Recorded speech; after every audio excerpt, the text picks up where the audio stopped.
Wir sind hier in Diekten und wir haben heute eine Veranstaltung, Maschinendemo und Praktika-Austausch zum Thema Umbruch von Gründüngungen. Und das Ganze findet im Rahmen des Humusprojekts Basel-Land statt, wo wir 55 Landwirtschaftsbetriebe über 6 Jahre begleiten, die ihren Humus aufbauen möchten. Um den Humusaufbau zu sehen, hat man natürlich 3 Hauptstellschrauben. Das eine ist die Fruchtfolge, das andere ist die Düngung und das andere natürlich die Bodenbearbeitung. Bei dieser Maschinenvorführung geht es darum, verschiedene Maschinen zu zeigen und zu sehen, wie man die Gründüngung am besten oberflächlich einarbeitet, um dann einfach größtmöglichen Effekt der Gründüngung auf den Boden und damit auch auf den Humusaufbau zu haben.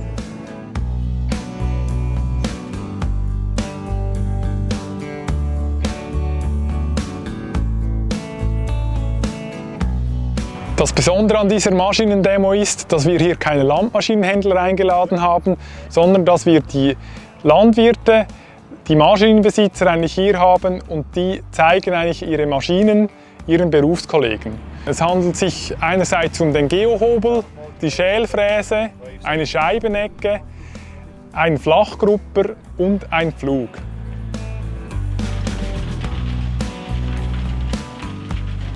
Der Geohobel wird hier mit 2 seitlichen Rädern geführt. So erzielen wir eine exakte Schneidfläche im Untergrund.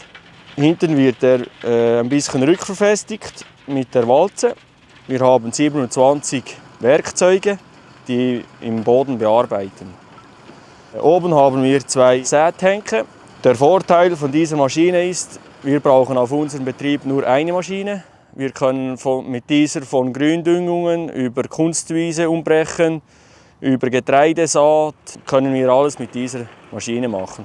Der Grund, wieso wir diese Maschine haben, wir haben viele Steine, so können wir die eigentlich schön in der Erde einbetten. Wir arbeiten zwischen 4 und 7, 8 cm Tiefe. Der Geohobel hat hier sehr gut gearbeitet und durch die flache Bodenbearbeitung haben wir auch wenig Feuchtigkeit hinaufgebracht, was sicher hier ein großer Vorteil ist. Wir sehen hier eine Scheibenecke. Wir haben uns für diese Maschine entschieden, weil sie für uns sehr breit einsetzbar ist und eine hohe Flächenleistung aufweist. Wir sehen hier 2 Reihen Scheiben, gezackt, relativ aggressiv eingestellt, sodass sie eigentlich gut in den Boden einziehen. Die Maschine ist nicht so leicht, sie hat rund 2 Tonnen Gewicht, aber das braucht sie auch, damit sie ruhig auf dem Boden auffliegt. Nach den Reihen Scheiben kommt eine Reihe mit Zinken und verstärkten Zinken. Die haben einerseits die Aufgabe, die ganzen Motten, die dann auffliegen, etwas zu zerreißen und Unkraut auch freizulegen und flach an die Oberfläche abzulegen.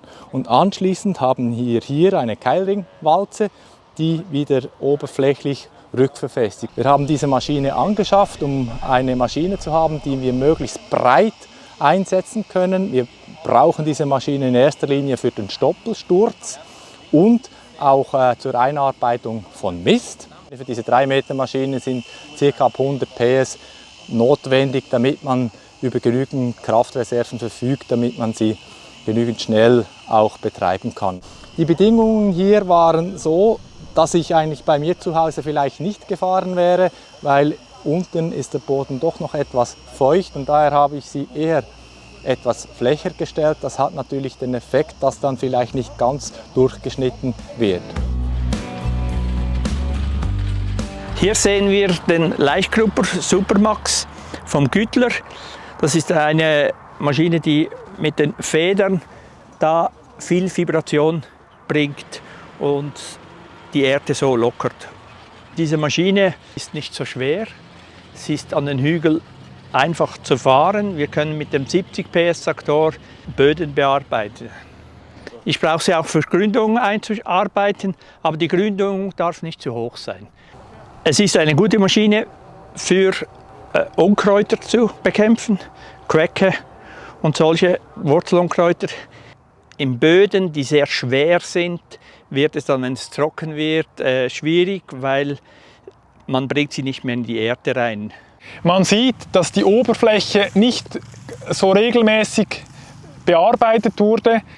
Das ist vor allem, weil der Güttler sehr leicht ist und in diesem schweren Boden nicht so regelmäßig gelaufen ist. Zudem sieht man auch, dass man relativ große Klumpen produziert hat. Hier bräuchte es auf jeden Fall einen zweiten Durchgang, damit man anschließend die Folgekultur säen kann. Ich habe mich für die Flachfräse entschieden, weil ich habe viel Gründüngung in der Fruchtfolge. Ich möchte, dass der Boden ganzflächig durchschnitten ist. Wenn die Bedingungen optimal sind, wenn der Boden ein bisschen abgetrocknet ist, dann macht die Maschine ein sehr sauberes Saatbett. Vorteil ist, ich kann so die Maschine auch benutzen für den Stoppelsturz. Ich muss nicht irgendwie noch einen Grupper zu Hause haben und der Kollege, der benutzt sie auch, um Kunstwiesen umzubrechen. Der Boden ist sehr gleichmäßig durchschnitten. Man sieht, dass aufgrund der eher etwas feuchten Bedingungen große Erdklumpen entstanden sind. Für ein optimales Saatbett bräuchte es hier einen Durchgang mit der Kreiselecke. Weiter sieht man auch im Vergleich zu den gezogenen Geräten, dass diese Klumpen eher etwas verschmiert sind, was für die Bodenstruktur sicher nicht gut ist. Die Schälfräse oder allgemein bei Zapfwellen getriebenen Geräten ist es etwas gefährlich, dass man Wurzelunkräuter vermehrt. Also bei Betrieben, die sehr viele Placken haben oder sehr viele Quecken haben, sollte man mit dem Einsatz von Zapfwellen getriebenen Geräten eher etwas zurückhaltend sein. Also ich bin hier mit dem Pflug gefahren, aber ich versuche weniger auf meinem Betrieb zu pflügen. Das sind noch verschiedene Kulturen wie Raps. Dort möchte ich auf ein sauberes Saatbett. Dann ist die altbewährte Pflugvariante für mich immer noch das Beste. Auf meinem Betrieb setze ich sonst noch auch eine Laichgrupper ein, zum Gründüngung einschaffen oder einen Grupper. Mit dem Grupper, finde ich, geht es fast immer am längsten, eine Gründung einzuschaffen. Wir haben gesehen, dass wir eigentlich mit allen Maschinen die Gründung einarbeiten können, dass es aber eigentlich in der Regel noch ein zweiter Durchgang braucht, damit wir eine saatbereite Oberfläche haben. Es ist sicher ein großer Unterschied, ob wir gezogene oder zapfwellengetriebene Geräte haben.